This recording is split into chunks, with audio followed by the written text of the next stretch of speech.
Hello, everyone. It is Friday, August 16th in the MLB, the final day of the week. You're watching the breakdown. We're going to talk about every single MLB game on the slate and do just that. We're going to break them down, look at the pitchers, look at how the hitters are doing, and then we'll wrap up the videos, talk about some scorching hot hitters, some guys that are absolutely terrible at the plate, and some good and bad matchups versus the pitchers that will be on the mound today. As always, if you are new, my name's Austin. Do me a favor. If you're watching the breakdown and you enjoy it, go down below, hit that like button, drop a comment down below. We got a lot of fun games to dive into today, the beginning of a lot of series, and let's just dive right in. Honestly, if you ever need any sportsbook sign-up bonuses, though, you could do me a favor and use the ones linked down below in the description. But look, we're going to talk about the games today. The only early start will be out in Wrigley Field, a little Wrigley Day game. We have the Blue Jays traveling to take on the Cubs. Today we have Yariel Rodriguez versus Kyle Hendricks. This will be the second highest over-under on the board at 10.5.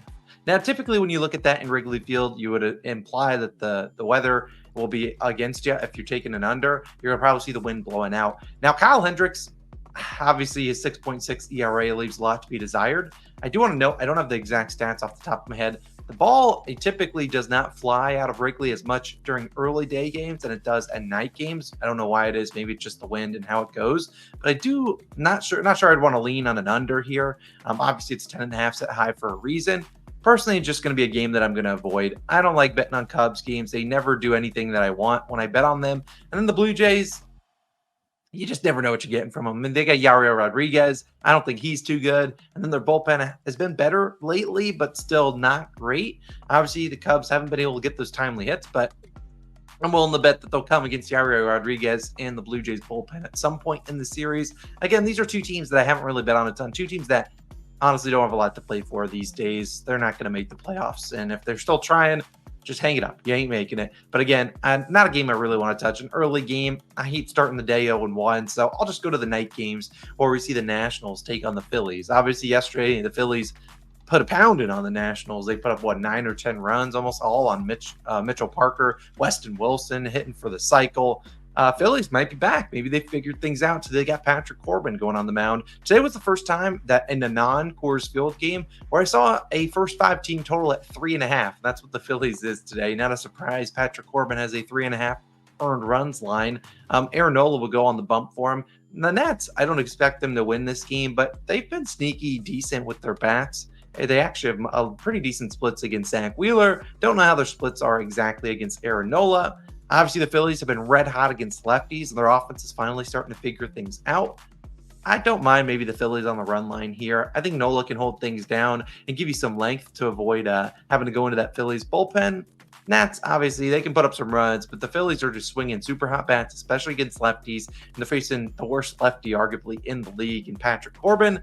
I'm sure they'll put up plenty of runs on him, but I do kind of leaning over here at 9.5. I wouldn't be shocked if the Phillies put up 7 by themselves. I need 3 from the Nationals. I think they can get that job done. Again, that's probably what I lean is just an over here, or maybe the Phillies on the run line. It's a Friday, so things can be a little bit weird, but that's kind of what I lean over there. Next one, we have the battle of two aces. Mariners, Pirates, Logan Gilbert, Paul Skeens, 6.5 total. This is going to be a popular Nerfie. People obviously just take Nerfies and they don't even look at the odds, I swear. Because I bet you this Nerfie is probably minus 170. Don't take a minus 170 Nerfie. They're basically a coin flip. One error or one fluke thing that happens and you're cooked. Say Paul Skeens will go. He has an 8.5 strikeout line. Obviously a great matchup against the Mariners, a team that strike out a ton. Logan Gilbert's been no slouch, though. He will eat up those innings. And the Pirates offense hasn't really been that good, honestly. What have they lost? Like 6 or 7 straight games? I don't know what the streak is at right now. They've been cold. So Paul Skeens, I don't expect you to get much run support today. I do lean an under here. I haven't made any, I've made 2 official picks. I'll talk to them later on in this video. As always, if you want our best bet, that video will be posted after this one. But I do kind of lean a race to 6 neither in a game like this. I just don't see high scoring, a lot of runs coming from them. So I'll look at the race to 6 and see what the prices are for that. If you can get maybe a minus 140 or less, probably be on the card in the best bets video. But again, I have to tap into that. I wanted to record this breakdown, get it out, get my initial reactions to the game, then dive a little bit deeper into the numbers. Kind of like we did in that O's Red Sox game yesterday, get that under 4.5 in the first 5. Next game, I'm not going to spend a lot of time on it. Yankees and Tigers. Tigers don't have a starter listed, which is why I don't want to talk about this one a ton.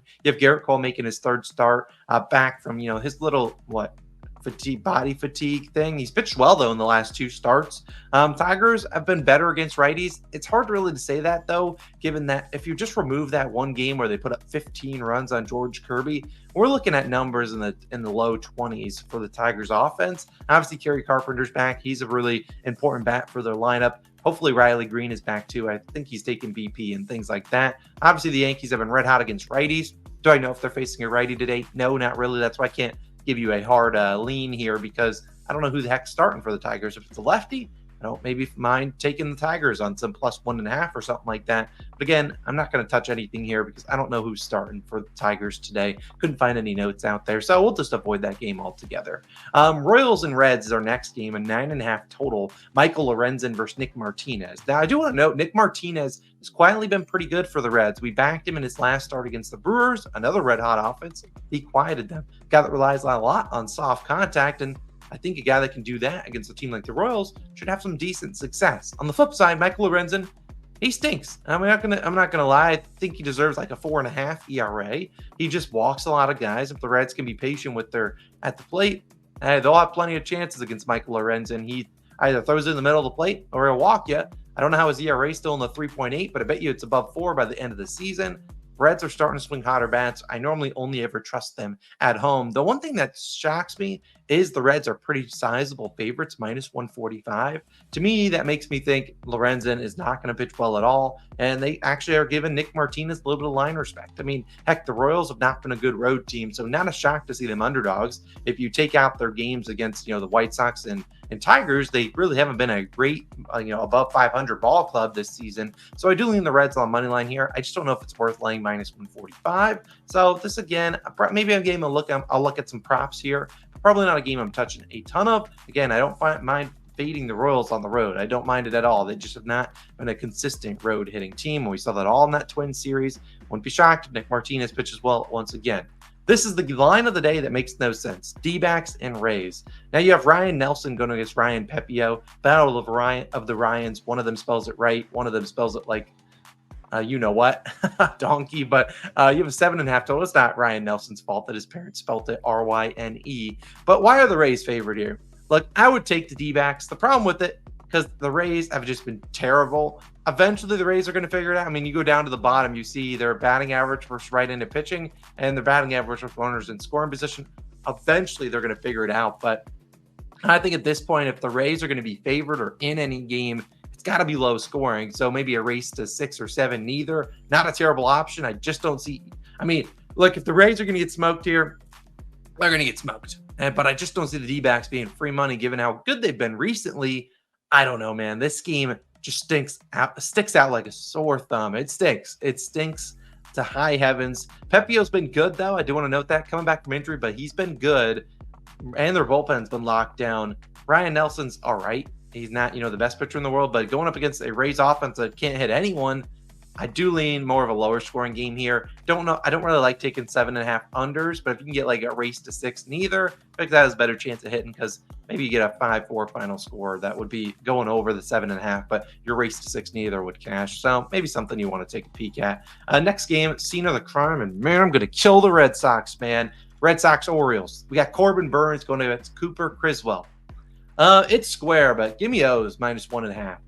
I mean, the O's have owned the Red Sox in this season. I think they're, what did they say on the broadcast last night? 7-1, 6-1. They have a run differential of like 3.6 or something ridiculous. They've owned him, and I don't really have a lot of respect for Cooper Criswell. I think he's just an inefficient pitcher. If they gave me a 15.5 outs line for him, I would take the under. He's just inefficient. Even when he has things going, still inefficient. And what I mean by that is, even though he's pitching well, he throws a lot of non-competitive pitches. You aren't even making the O's have to compete for those. And on the flip side, you got Corbin Burns going. And typically, I don't like backing Corbin Burns on the run line. However, he has owned the Red Sox this year. And if you look at his splits, really, really good against lefties. Below 200 batting average. A couple of these Red Sox batters have bad numbers against Corbin Burns. I think he keeps cooking here. Again, the Red Sox probably scored 2 runs today that pissed me off. Yesterday, we needed the Red Sox to score 2. Not a big to ask, and they could not come through. That was for the sweep. Again, Baltimore's bullpen is the one thing that kind of holds me off of betting them normally on the run line, but Boston's bullpen is not very good. They did use, I think, a rookie yesterday in his debut. He pitched decently out of the bullpen for him. Again, they can't use him today, so they'll have to use some of those bad arms, and Cooper's not going to give him a lot of length here. So I do lean the O's once again on the run line. I just think Corbin Burns, I don't normally want to be square like that, but the O's just seem to own the Red Sox this year. Why change up what you're going with? Next, we got Marlins and Mets. Here we got Robert Munoz taking up Sean Manaea. Now, a big year from Sean Manaea. He'll go up against a lefty hitting Marlins team that hasn't been a slouch. They've been pretty solid against lefties. Sure, their numbers might look great, but they have some good blow-up games, and they've hit around Sean Manaea before this season. On the flip side, you got Robert Munoz. Now, on paper, Robert Munoz, his stats, terrible. Every split's terrible. The only silver lining here, if you want to back the Marlins, for whatever reason, Rodder Munoz has pitched really well against the Mets. He's had like 2 outings. One he gave up 0. One he only gave up 1. If you remove those stats from Rodder Munoz's card and game log, his ERA is probably like 7. But he's managed to pitch well against the Mets. Does he have their number? This is their 3rd time seeing him. Certainly you would expect them to be able to hit him. We'll see, but I think I like an over in this spot. I don't love the Mets bullpen. Marlins bullpen hasn't been good recently, but I think the Marlins can put up 2 or 3 on Manaea. Wouldn't shock me a ton there, maybe 2. And then you get to the bullpen, maybe we need another run or 2 from them. I think the Mets, realistically, they've seen Munoz 2 times now. 3rd time, you got to hit him. Everyone's hitting him on their 1st time around. 3rd time, hopefully they can get things going. I do lean in over in this game at 8.5. Next game, you have one that had a lot of runs early and no runs late. Twins Rangers. What I mean by that was 2-2 after the first 2 innings. Final score 3-2. So if you had the over, you were looking good. Nothing else. Again, another pick 'em. Woods Richardson taking on Andrew Heaney. Twins have been really good against lefties. Didn't get a lot going against Bradford yesterday besides those 2 runs. But on the season, besides the last 14 days, they've been pretty good against lefties. Rangers bats are starting to heat up. Woods Richardson is a soft contact guy. When he gives up the hard contact, he's going to get racked here. I do lean the Twins once again. I just think they're the better team, and I just don't trust the Rangers at all. I don't. And their bullpen's terrible. They're the reason they lost yesterday 3-2. Again, I lean the Twins here. I hate the Rangers. I've screwed me out of so much money in so many different ways. Count me out on them the rest of the year. Give me the Twins. I would lean them on the money line. Next game, we get Guardians and Brewers. Here's a game I do like an over here. And Gavin Williams going against Aaron Savali. The only thing that Gavin Williams, in my opinion, doesn't want to go in the over, go for fun. Look at his home and road splits. At home, he's like a 7 ERA in Cleveland. On the road, it's like a 0.84. I mean, that's got to be due some regression, right? Or he's just literally the greatest pitcher of all time on the road. Maybe some regression comes against a hard-hitting Milwaukee Brewers offense, but it's almost like I don't want to fade the guy. Maybe he just has something dialed in the hotels on the road. I don't know. Don't blame him. He's been cooked. He's been cooking teams on the road. Aaron Savali is not a guy I respect a ton. He gives up plenty of hits. And while the Guardians haven't been great against righties, Savali's bad. So I think we see the Guardians here. I kind of like them on the money line if Gavin Williams can continue to pitch well. Again, big if there. Oh, man, I'm curious. I'm most likely not taking anything here. I'm just curious how Gavin Williams pitches. And if he can continue to pitch like a stud on the road, maybe they just skip his home starts and just keep him as a road guy. I mean, honestly, his splits are out of this world. I didn't believe it when I looked at it. They are nuts. Next game, we have the White Sox taking on the Astros. Garrett Crochet against Spencer Arrighetti. Now, Arrighetti's coming off a career start. He had like 13 Ks against the Red Sox. He cooked them. Today, he's got like a 7.5 K prop. White Sox quietly haven't been terrible against righties recently. Houston against lefties, middle of the pack.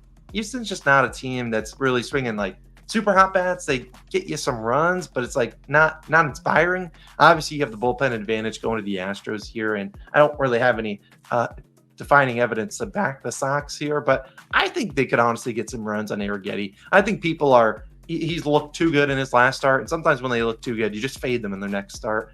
I don't know if I'll really take anything here, if I'm being honest. Yeah, I mean, Arrighetti has a 7.5 K line. I understand why it's there, given his last start. And Crochet really hasn't been locked in. I don't know. You tell me what you like in that game. You never know with White Sox games.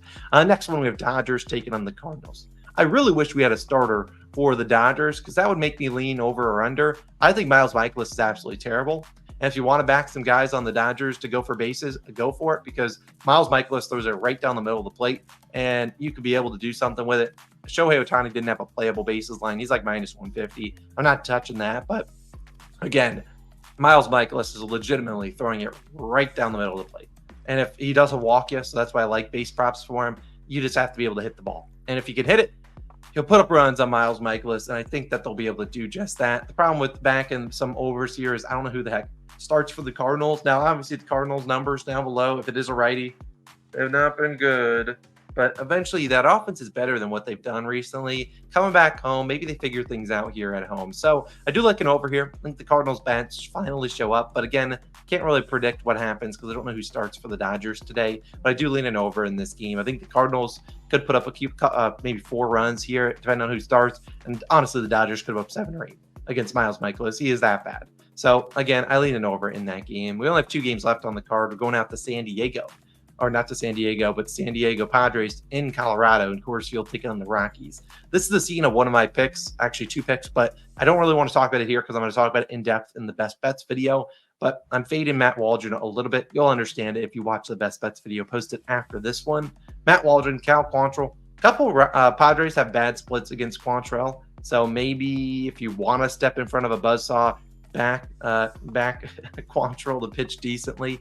I feel like the first game in a Rockies series in Colorado sometimes can be a little wonky. See if the bats figure things out. Obviously, the Padres have been really good against righties, but again, we'll talk about some of their hitters. Don't have great splits against Quantrill. We'll talk about them in a little bit, but again, this is not a game. I'm already going to talk about this game in depth in the best bets video, so stay tuned for a longer analysis there. And the final game on the slate: Braves, Angels, the battle of the A's. You got Spencer Schwellenbach going against Jose Soriano. Angels, a little bit underdog, plus 130, over under at 8. I don't know how you back the Braves, though. I mean, Schwellenbach's been really good, and the Angels' bats have not been good. But again, at the flip side, Braves' bats haven't been that great. Now they're probably down Jorge Soler, who looks to be day-to-day with a groin injury. Michael Harris is back, sure, but I don't really think they like having Michael Harris lead off. He's always feels like they love him lower down in the lineup. I don't know. That's where he seems to do his best. I do lean an under in this game. Braves' bullpen's been pretty bad. Angels has been really good despite trading a guy or two at the trade deadline. Again, I don't know why anyone would want to lay Braves minus the juice, minus 160.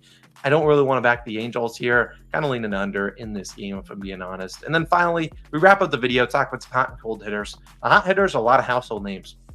Juan Soto, scorching hot. Jake Berger, scorching hot. Aaron Judge is in there as well. Shea Langoliers continued his hot streak yesterday. And then a pair of Astros and Yordan Alvarez and Alex Bregman all swinging pretty hot bats. OPS is off the charts. If you're looking for guys for 2+ bases, those are probably the guys. Now, if you're looking for guys to fade, Lane Thomas is here. Vinny, the Pasquantino is here. He's not swinging a hot bat. A pair of Brandons, one a Tampa Bay Ray, one a New York Met.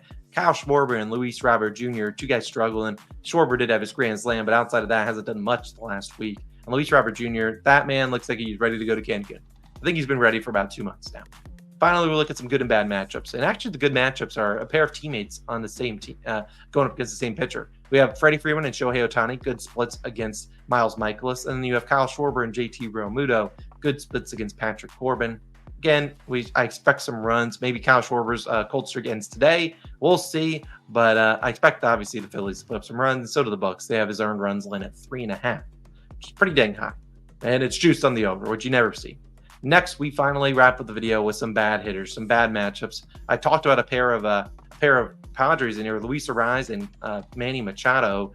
6 for 29 for Luis Arraez against Quantrill, and then Manny Machado has struggled against Quantrill as well. You have a pair of Red Sox, Dominic Smith and Rafael Devers, both bad splits against Corbin Burns. And then finally, Nick Castellanos, one of the only Phillies with terrible splits against Patrick Corbin, 2 for 13. So again, those are some bad matchups. Maybe you're looking to fade those teams. I don't know.